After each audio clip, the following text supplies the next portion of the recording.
Hi welcome to Shri Mallika's kitchen. ఈ ఛానల్ని ఆదరిస్తున్న ప్రతి ఒక్కరికి మా హృదయపూర్వక నమస్కారములు.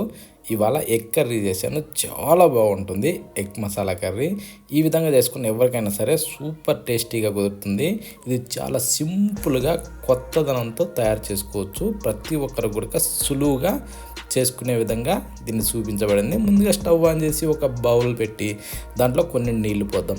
ఎందుకంటే మనం కోడిగుడ్లు వేసినప్పుడు ఉడకటానికి కరెక్ట్గా సరిపోయే మందం నీళ్లు పోసుకునేసి, నేనైతే ఒక 6 కోడిగుడ్లు తీసుకున్నాను. ఆ 6 కోడిగుడ్లు అందులో ఫ్రీగా ఉడికేటందుకు ఎన్ని నీళ్ళు అవసరం అన్ని నీళ్ళు పోసుకోవాలి. ఓకేనా? ఈ టైప్లో ఏంటంటే కోడిగుడ్లని కొద్దిగా మెల్లిగా అందులో పెట్టుకుందాం. స్వీట్గా తగిలిందంటే క్రాకులు వస్తాయి. అందుకని ఇప్పుడు ఒక్క స్పూన్ సాల్ట్ వేసి మూత పెట్టి ఒక 10 నిమిషాల సేపు ఉడకనిద్దాం. ఉడికిన తర్వాత ఇప్పుడు ఒక్కసారి చూద్దాం ఎలా ఉడికింది.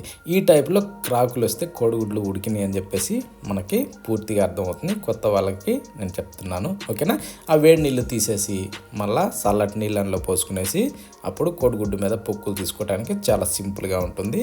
అప్పుడు కోడిగుడ్లు కూడా వేడి లేకుండా చల్లబడతాయి తొందరగా. అందుకోసం ఈ టైప్లో పూర్తిగా పొక్కు తీసుకున్నాక అన్నిటిని తీసి ఒక బౌల్లో వేసేసుకుందాం. బౌల్లో వేసుకున్నాక ఒక కత్తి అంటే చిన్న చాకు సహాయంతో మనం ఏం చేద్దామంటే లైట్గా మనకి ఏ టైప్లో కావాలనో ఆ టైప్లో లైట్గా ఇలా ఘాట్లు పెట్టుకుందాం. ఈ ఘాట్లు ఎందుకంటే వీటిల్లోకి మసాలాలు ఈ కూరలో మనం చేసి ప్రతి ఒక్కటి కూడా కోడిగుడ్డు లోపలికి పోయి కోడిగుడ్డు మొత్తం కూడా సూపర్ టేస్ట్ వస్తుంది. ఓకేనా? ఇప్పుడు స్టవ్ ఆన్ చేసి ఒక ప్యాన్ పెట్టి దాంట్లో ఒక గంటె నూనె వేసి వేడెక్కనిచ్చి 1 ఇంచు అల్లం ముక్కలు, ఒక తెల్లగడ్డని పొక్కులు తీసివేసి జీడిపప్పు వేసుకునేసి ఒక 10 దాకా ఎండుమిరపకాయలు అందులో వేసి కాస్తలా తిప్పుతూ వేగనివ్వాలి. వేగిన తర్వాత ఇప్పుడు మనం ఏం చేద్దామంటే ఎర్రగడ్డ అంటే ఆనియన్ని ఒక 2 తీసుకునేసి సన్నగా పొడవుగా కట్ చేసి అందులో వేసుకునేసి ఇప్పుడు మనం ఏం చేద్దామంటే దీన్ని కూడా కాసేపు అలా వేగనివ్వాలి. అంటే కాస్త కలర్ మారేదాకా వేగనివ్వాలి. వేగిన తర్వాత ఇప్పుడు మనం సన్నగా పొడవుగా కట్ చేసుకున్న టమోటాలను కూడా అందులో వేసేద్దాం. నేనైతే ఒక 3 టమోటాలు తీసుకున్నాను. అవి మంచి పండ్లు ఎర్రటి అయితేనేమో సూపర్ టేస్ట్ వస్తుంది. అందుకని నేను ఎక్కువ శాతం అలాంటివి తీసుకుంటాను. ఇప్పుడు వాటిని కూడా వేగనివ్వాలి. అవి వేగటానికి 1 స్పూను సాల్ట్ వేసేసి కాస్త అలా కలబెడుతూ ఇప్పుడు కొద్దిగా నీళ్లు పోద్దాం. ఆ నీళ్ళు కూడా ఎక్కువ అవసరం లేదు. మనం టీ తాగుతాం కదా, ఆ గ్లాసులో కొద్దిగా తక్కువ అన్ని నీళ్ళు అందులో పోసేసుకునేసి ఇప్పుడు ఏంటంటే ఈ టమోటాలు ఎర్రగడ్డలు బాగా మెత్తబడేదాకా గుజ్జులాగా అయ్యేదాకా ఈ టైప్లో ఉడకనివ్వాలి. చూడండి, ఈ టైపు రావాలి.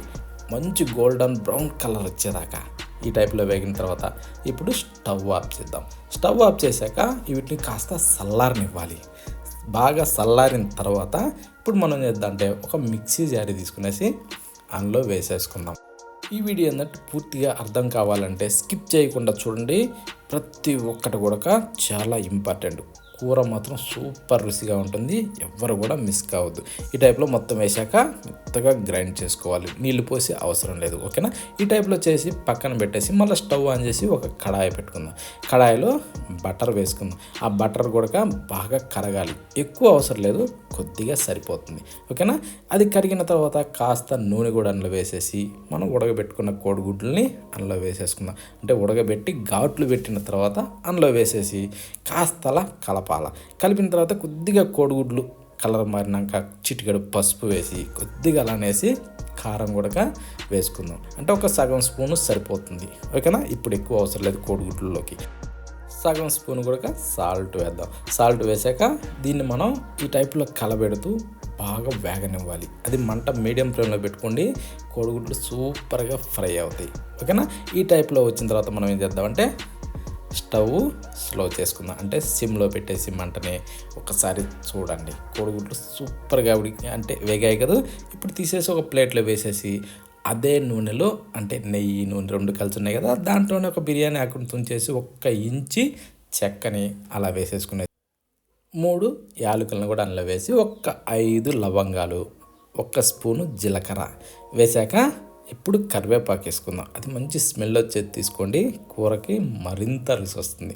ఇప్పుడు వీటిని కాస్త చిటపట్లాన్నిచ్చి ఇప్పుడు మనం ఇందాక గ్రైండ్ చేసి పెట్టుకున్న టమోటాలు ఆనియన్ పేస్ట్ని ఇందులో వేసేసుకుందాం. ఇది కూడా ఏంటంటే వేసాక కాస్తలా కలబెట్టుకొని అదే మిక్సీ జారీలో కాసిన్ని నీళ్లు పోసేసి ఆ కాసిన నీళ్ళని అలా తొలిపేసి ఇందులో పోసేసుకుందాం. ఆ చిక్కదనంతో ఇంకా బాగా ఇది వేగుద్ది అన్నట్టు.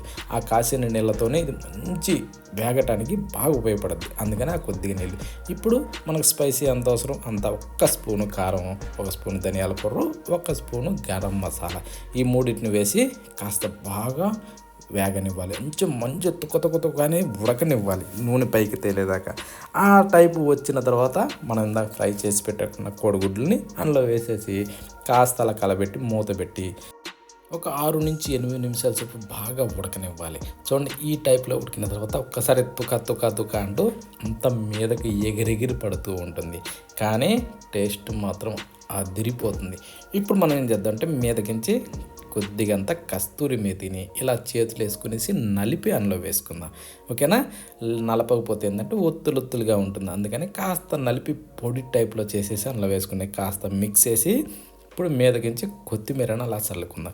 కొత్తిమీరను చల్లుకునేసి ఒక్కసారి అలా తిప్పేసి లైట్గా అలా కలబెట్టుకుందాం. ఎందుకంటే ఎక్కువ శాతం కలబెట్టినా కోడిగుడ్లు కాస్త విడిపోతాయి, ఎందుకంటే వాటికి ఘాట్లు పెట్టున్నాం కదా, బాగా సూపర్గా కూరలో ఉడుకున్నాయి. అందుకనేసి లైట్గా అలా కలబెట్టుకునేసి ఒక్కసారి చూసుకుందాం మనకి గ్రేవీ ఎంత అవసరం, ఎలా ఉంది అంత టెస్ట్ చేసిన తర్వాత స్టవ్ ఆఫ్ చేసేసి ఇంకా మనం ఒక్కసారి వేడి అన్నంలోకే కానీ రైస్, రోటీ, చపాతి దేంట్లోకైనా సరే, బిర్యానీలోకైనా సరే అదిరిపోద్ది, అంత బాగుంటుంది అన్నట్టు. ఇది కాస్త గ్రేవీ అలా వేసుకునేసి ఒక్క కోడిగుడ్డుని అలా తుంచుకొని తింటుంటే ఉంటుంది మజా, ఏమన్నా ఉంటుంది, అంత బాగుంటుంది. ఓకేనా?